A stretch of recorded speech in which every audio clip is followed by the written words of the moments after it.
చిన్న ప్రార్థన చేసుకుని ఈరోజు వాక్యం మనం ధ్యానించుకుందాం. మహోన్నతుడా, మహాపరిశుద్ధుడా, గొప్ప దేవుడా తండ్రి, మీ ఆత్మ ద్వారా, మీ వాక్యం ద్వారా మీరే మాతో మాట్లాడవలసిందిగా, మమ్మలను ముందుకు నడిపించవలసిందిగా యేసుక్రీస్తు వారి అతి పరిశుద్ధ నామములో మిమ్మల్ని ప్రార్థించి ప్రతిమాను వేడుకుంటున్నాము మా ప్రియ పరలోకపు తండ్రి. ఆమేన్.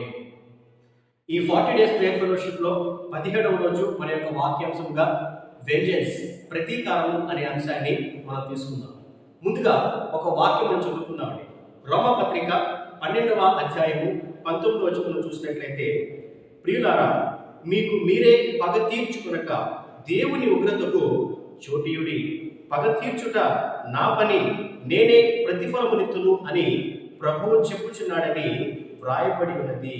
Beloved, never avenge yourselves, but leave it to the wrath of God.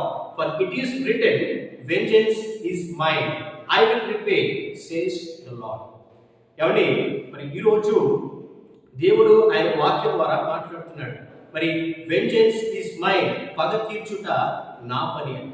ఏమండి, ఒక వ్యక్తి కష్టపడి పనిచేస్తున్నప్పుడు, డెడికేషన్తో వర్క్ చేస్తూ క్రమక్రమంగా ఆ వ్యక్తి ఎదుగుతున్నప్పుడు, ఆ వ్యక్తి యొక్క అభివృద్ధిని, ఆ వ్యక్తి యొక్క క్షేమాన్ని ఓర్చుకోలేని కొంతమంది ఎలాగైనా ఆ వ్యక్తిని నాశనం చేయాలని, ఎలాగైనా ఆ వ్యక్తిని పాడు చేయాలని ఆ వ్యక్తికి అపకారం తలపెట్టే ప్రయత్నం చేస్తారు.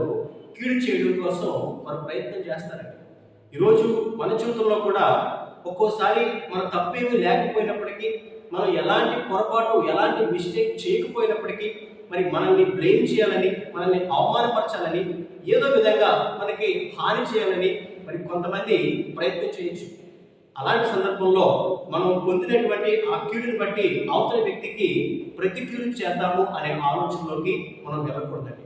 ఒకవేళ అలాంటి ఆలోచనలు ఉన్నవారమైతే దేవుని వాక్యాన్ని, ఆయన ఆజ్ఞను మనం మీరేటువంటి అవకాశం ఉంటుంది. కీడుకు ప్రతి కీడు చేయవద్దని దేవుని వాక్యం సెలవిస్తుందండి. మరి ఈరోజు మనం ఏ రకంగా ఆలోచిస్తున్నాం? ఒకవేళ మనల్ని ఎవరైనా ఇబ్బంది పెట్టాలని ప్రయత్నం చేస్తున్న వారిని మరి మనం కూడా తిరిగి ఇబ్బంది పెడితే, వారికి మరలా తిరిగి మనం అపకార్చే ప్రయత్నం చేస్తే, మరి వారికి మనకి ఇక్కడ తేడా ఏంటి? మనం వాక్యాలు చూసినట్లయితే, మీకు మీరే పగ తీర్చుకొనక దేవుని ఉగ్రతకు చోటివ్వండి, ఎందుకంటే పగ తీర్చుట నా పని, నేనే ప్రతిఫలిస్తానని చెప్పి దేవుడు ఆయన వాక్యంలో స్పష్టంగా రాయించాడు.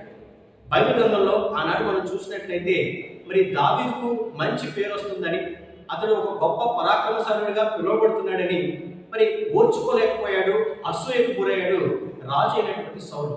మరి ఈ దావీదును మరి అందరూ పొగుడుతున్నారు, నాకంటే గొప్పవాడిగా పిలుస్తున్నారు, నన్ను కాదని దావీదు రాజు చేస్తారేమో అని చెప్పి ఎలాగైనా దావీదును చంపడం కోసం, అతనికి హాని చేయాలని, అతనికి కీడు చేయాలని రాజు అయినటువంటి సౌలు ఎన్నో ప్రయత్నాలు చేశాడండి.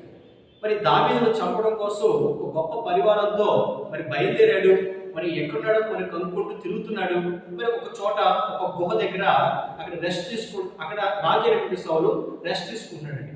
మరి అదే గుహ లోపలి భాగంలో మరి దావీదు, అతని జనులు అక్కడ ఉన్నారు. మరి ఆ రోజు మరి దావీదు పక్కన ఉన్నటువంటి ఆ జనము దావీదుతో అంటున్నారు, దావీదా, ఇదిగో నీ శత్రువైనటువంటి సౌలును దేవుడు నీ చేతికి అప్పగించాడు. అతన్ని చంపి, అతన్ని సంహరించి నీ అడ్డు తొలగించుకో, నీ పగలు తీర్చుకో అని చెప్పినప్పుడు వారి మాటలకు దావీదు సమ్మతించలేదని. మరి ఆ వాక్యం మనం చూసినట్లయితే, మొదటి సమూయేలు గ్రంథం 24వ అధ్యాయము 4 నుంచి 7 వరకు మనం చదువుకున్నట్లయితే, first Samuel chapter 24 verse 4 to 7.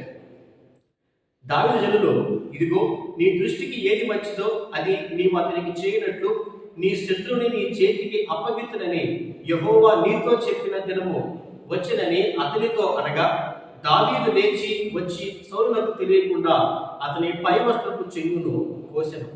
సౌలు పై వస్త్రమును తాను కోసెనని దావీదు మనస్సు నొచ్చి, ఇతడు యెహోవా చేత అభిషేకము నొందినవాడు కనుక యెహోవా చేత అభిషిక్తుడైన నా ప్రభువునకు నేను ఈ కార్యము చేయను, యెహోవాను బట్టి అతన్ని నేను చంపను అని తన జనులతో చెప్పాను. చూసారండి, మరి దావీదు ఎలాంటి తప్పు చేయలేదు, ఎలాంటి పాపము చేయలేదండి.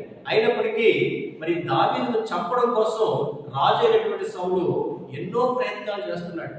అతన్ని చంపేయాలని మరి ఎంతో తిరుగుతున్నాడు. అయినప్పటికీ అతన్ని మరి చంపగలిగే అవకాశం దావీదుకు వచ్చినప్పటికీ దేవుని బట్టి ఈ ప్రభు అయినటువంటి యెహోవాను బట్టి అతన్ని చంపకుండా అతను తొలగిపోయినట్లుగా, మరి అతని మీదకి ఎవరు వెళ్లకుండా కూడా మరి దావీదు చేసినట్లుగా కూడా ఇక్కడ ఈ వాక్యం మనం చూడొచ్చండి. మరి ఈ మాటలు చెప్పి దావీదు తన జనులను అడ్డగించి సౌలు మీదకి పోనీయక వారిని ఆపెను. తరువాత సౌలు లేచి గుహలో నుండి బయలువెళ్ళి మార్గమున పోయాడు. ఏమండి, మరి ఆ రోజు మరి ఈ కీడు చేయాలని ప్రయత్నం చేసినటువంటి సౌలును దేవుడు చూశాడండి. మరి ఆ యొక్క రాజు అయినటువంటి సౌలు దేవుని కోపానికి గురయ్యాడు, మరి చనిపోయినట్లుగా కూడా మనం బైబిల్లో చూడొచ్చు. అంతేగాని మరి దావీదు మరి తనను చంపాలని ప్రయత్నం చేశాడు కాబట్టి, తనకి హాని చేయాలని ప్రయత్నం చేశాడు కాబట్టి అతన్ని చంపే నిర్ణయం ఆ రోజు దావీదు తీసుకోలేదండి. ఈరోజు మనం ఎలాంటి ఆలోచనలు కలిగి ఉన్నాం, ఈరోజు మనం ఎలాంటి నిర్ణయాలు మనం తీసుకుంటున్నాం. ఫలానా వ్యక్తి నాకు ఈ అన్యాయం చేస్తున్నాడు, ఫలానా వ్యక్తి నాకు కీడు చేస్తున్నాడని చెప్పి మనం ఆ వ్యక్తికి ప్రతికీడు చేయడము దేవుని వాక్య విరుద్ధమని దేవుడు ఆయన వాక్యంలో చెప్తున్నాడు.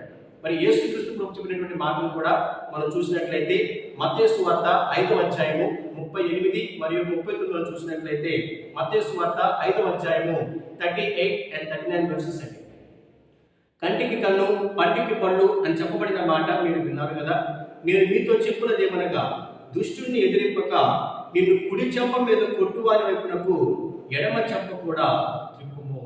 ఏమండి, యేసుక్రీస్తు ప్రభు స్పష్టంగా చెప్తున్నారు.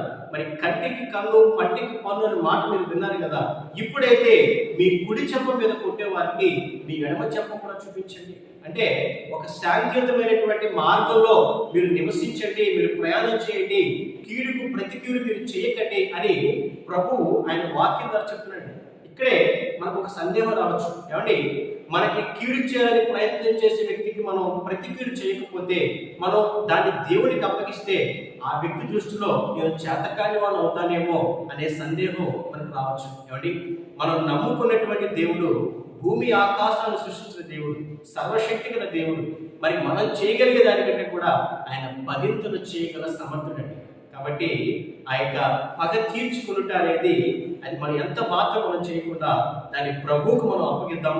మనమైతే దేవుని ఆజ్ఞానుసారంగా ఆయన వాక్యానుసారంగా మనం జీవిద్దాం, దేవునికి ఇష్టంగా మనం జీవిద్దాం. దేవుడు తన పరిశుద్ధ వాక్కును దీవించి ఆశీర్వదించును గాక. ఆమేన్.